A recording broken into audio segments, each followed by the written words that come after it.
Hello everyone, welcome to my channel.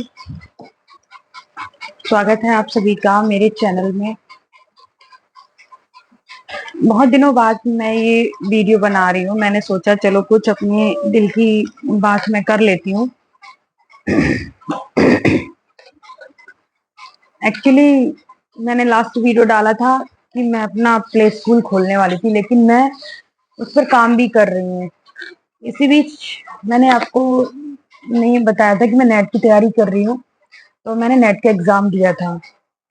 कुछ mind इतना disturb हो गया था कि मैं कुछ करने का मन ही नहीं किया। बार बार अगर आप किसी चीज में फेल होते रहते हो ना, फिर इससे बुरा कुछ नहीं हो सकता। कुछ भी सोचूं, कुछ भी करूं, कुछ समझ में नहीं आता किस में सक्सेस मिलेगी। अब तो करने से भी डर लगता है कि ये करूं तो सही होगा या भी ये नहीं होगा। नेट का एग्जाम दिया था, बहुत अच्छा पेपर हुआ था। ये तो नहीं कह सकते बहुत अच्छा हुआ था, लेकिन तैयारी मैंने की थी। बहुत सारी बुक्स मैंने मंगा ली थी कि इस बार तो नेट निकाल के रहेंगे। बहुत एक्साइटेड हुई, फर्स्ट टाइम नेट का एग्जाम मैं दे रही थी। हालांकि एमएससी मैंने बहुत पहले कंप्लीट कर ली, लेकिन मैंने कभी भी नेट का एग्जाम नहीं दिया क्योंकि मैं बीच में जॉब कर टीचिंग करने लग गई थी। और फिर एक्चुअली सही कहूँ तो मैं उस टाइम पे नेट वगैरह नहीं होता था। आज से ही कोरोना से पहले की बात है, जब मैंने एमएससी की थी तो मुझे इतनी नॉलेज भी नहीं थी। मुझे लगता है नेट बहुत टफ चीज होती है, मैं नहीं निकाल पाऊंगी। लेकिन जैसे जैसे यूट्यूब आया तो मैंने वीडियोस देखना शुरू किया, मैंने पढ़ना शुरू किया, तो मुझे लगा कि हाँ मैं भी कर सकती हूँ नेट। तो मैंने पीसीएस के साथ साथ मतलब नेट की भी तैयारी मैं कर रही थी। मैंने पीसीएस का एग्जाम आज तक कभी नहीं दिया, बट नेट का भी मैंने फर्स्ट टाइम दिया। क्योंकि उस टाइम पे ना इतनी नॉलेज नहीं होती, लगता है कि बहुत होशियार लोग करते हैं। मैं इसके लिए नहीं बनी हूँ। तो मैंने चुपचाप अपना एमएससी किया और मैं अपने टीचिंग जॉब में लग गई, प्राइवेट जो करते हैं उसी में लग गई, या फिर गवर्नमेंट सिर्फ टीचिंग की तैयारी कर रही थी, वही प्राइमरी वाली। लेकिन 2019 में जो वैकेंसी आई थी उसमें मेरा रह गया सिलेक्शन होने से। फिर मैंने सोचा चलो नेक्स्ट ईयर फिर से आएगी, फिर से मैं डालूंगी, लेकिन उसके बाद आज तक कभी वैकेंसी नहीं आई और मैंने किसी चीज के बारे में सोचा भी नहीं। अब अफसोस होता है कि क्यों नहीं सोचा, काश मैंने सोच लिया होता। फिर मैंने चलो कोई बात नहीं, फिर मेरा छोटा बेबी हो गया, मैं इस चीजों में मतलब फैमिली में मैं बिजी हो गई।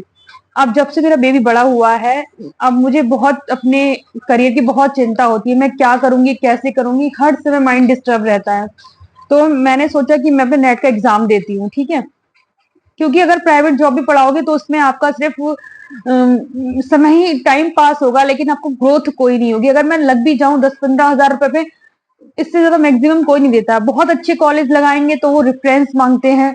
रेफरेंस भी चलो दे दो किसी का, लेकिन उसमें भी ग्रोथ नहीं है। आप सोचो कि आपका कुछ अच्छा होगा, मुझे नहीं लगता कभी कुछ अच्छा हो पाता। 20, 25, 30 तक ही बस रहती है, और 50 तक तो भूल ही जाओ कोई पहुंचता ही होगा ये टीचिंग, प्राइवेट टीचिंग में। और पहुंचता होगा तो मुझे इतनी नॉलेज नहीं है। तो मैंने सोचा कि चलो प्राइवेट टीचिंग जो है मैं अपनी ड्रॉप करके मैं तैयारी करती हूँ। फिर उसके बाद कोई वैकेंसी नहीं आई, पीसीएस में हो नहीं पाया। सी टेट टेट निकला हुआ है, लेकिन उससे कोई फायदा नहीं है मुझे, मैं नहीं मिला, सिर्फ उसमें बैठ पाए। एक बार चांस मिला, 93%, 93 मार्क्स आए, 97 पे मेरी कट ऑफ रुकी हुई थी उस टाइम की, 2019 में। उस समय मुझे आज भी अच्छी तरह से याद है कि मैं कितना रोई थी। चलो कोई बात नहीं, जो हुआ सो हुआ। फिर मैंने सोचा चलो नेट की अब प्रिपरेशन करते हैं। तो नेट की प्रिपरेशन में लग गई मैं पिछले 1 साल से। मतलब जून वाला हुआ तो मैंने जून वाला दिया था, बहुत मेहनत करके दिया था। तो मार्च, अप्रैल, मई, 3 महीने मैंने पूरे दिए। उसके बाद थोड़ा ढीला हो गया क्योंकि मेरे घर की प्रॉब्लम हो गई। जून, जुलाई, अगस्त जो थे 2 महीने, मतलब 6 महीने पूरा प्रॉपर मैंने नेट को दिया। 3 महीने मैंने अच्छे से तैयारी की, लेकिन लास्ट के जो जब जून के बाद जो टाइम आया उसमें मैंने तैयारी अच्छे से नहीं कर पाई, इसीलिए शायद मेरा नेट होने से रह गया। पीएचडी क्लियर हुआ, लेकिन मुझे उससे कोई खुशी नहीं हो रही क्योंकि मैं पीएचडी नहीं करना चाह रही थी। क्योंकि मैं चाह रही थी अगर जेआरएफ मिलेगा तो मैं पीएचडी करूंगी, अदरवाइज मुझे सिर्फ इस समय जॉब की जरूरत है। मुझे किसी भी कोर्स करने की कोई जरूरत नहीं है। मुझे अब पढ़ाई करने से नफरत हो रही है कि फीस देते रहो और फिर जॉब लगे ना तो क्या फायदा, जो है उसी में मुझे करना है अब। तो मुझे अब बस इतना करना है कि किसी भी चीज में टेस्ट निकल जाए, मेरी जॉब लग जाए। तो जो एक उम्मीद थी वो भी चली गई। अब ऐसा नहीं है नेट का एग्जाम नहीं आएगा, आएगा नेट का एग्जाम भी। फिर से तैयारी करेंगे, लेकिन कितनी देर तैयारी करें, कितना टाइम तैयारी करें, कुछ समझ में नहीं आ रहा है। अब बस एक ही रास्ता बचता है कि फिर से मैं टीचिंग पे चली जाऊं, वही 10-15 हजार की जॉब पे, क्योंकि मुझे कुछ और काम नहीं आता। मुझे पता ही नहीं मुझे क्या करना नहीं करना है। स्मॉल बिजनेस, मैं प्ले स्कूल खोलना चाह रही थी, उसमें डर लग रहा है कि सक्सेसफुल होगा नहीं होगा। मैं अकेले स्टार्ट करूं, प्लीज मुझे कोई सजेस्ट करो, मैं करूं या नहीं करूं अपने दम पे।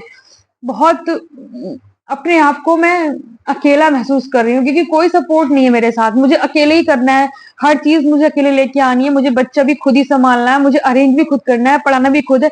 और मैं इतना पैसा नहीं लगा सकती कि मैं बहुत ज्यादा उसमें पैसा इन्वेस्टमेंट कर दूं।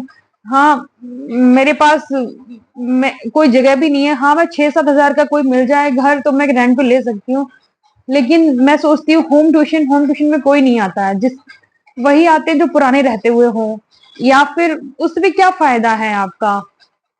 होम ट्यूशन में मुझे नहीं अच्छा लगता है, क्योंकि आप 1-2-10 बच्चे पढ़ाओगे, 20 पढ़ाओगे, कोई ग्रोथ नहीं है उसमें। मुझे उसमें कोई ग्रोथ नजर नहीं आती है अपने लिए। मतलब मुझे खुद के लिए नहीं आती है। मैं अपना खुद का कुछ काम करना चाहती हूँ जिसमें मुझे सेटिस्फेक्शन मिले। सब तैयारी करके देख ली, किसी में सक्सेसफुल नहीं हो पाई। तो अब आगे प्लीज मुझे सजेस्ट करो सब लोग, अगर किसी के पास ये वीडियो पहुंच रही है, कि मैं खुद अकेले अपने दम पे क्या तैयारी करूं, फिर से नेट एग्जाम की, फिर से फेलियर देखूं, या फिर अपना कुछ अलग स्टार्ट कर दूं। सारी किताबें पढ़ डाली हैं, या फिर मैं प्राइवेट जॉब पकड़ लूं, लेकिन मन नहीं करता उसे करने का। ये मन क्यों नहीं है? सब लोग कहते हैं कि पकड़ लो, उससे तुम्हारा मन सही हो जाएगा। क्या हो जाएगा सही? पता नहीं, होगा नहीं होगा। मुझे नहीं पता कि मैं क्या करूं। बस इसीलिए मैं छोटी सी एक ब्लॉग बना रही थी आप लोगों से बात करने के लिए। तो यहाँ पे मेरा बेबी पास में ही सो रहा है, और मेरा मूड बिल्कुल भी अच्छा नहीं था, तो मैं सोच रही थी चलो वीडियो से कह के अपनी बातें ही कर देती हूँ।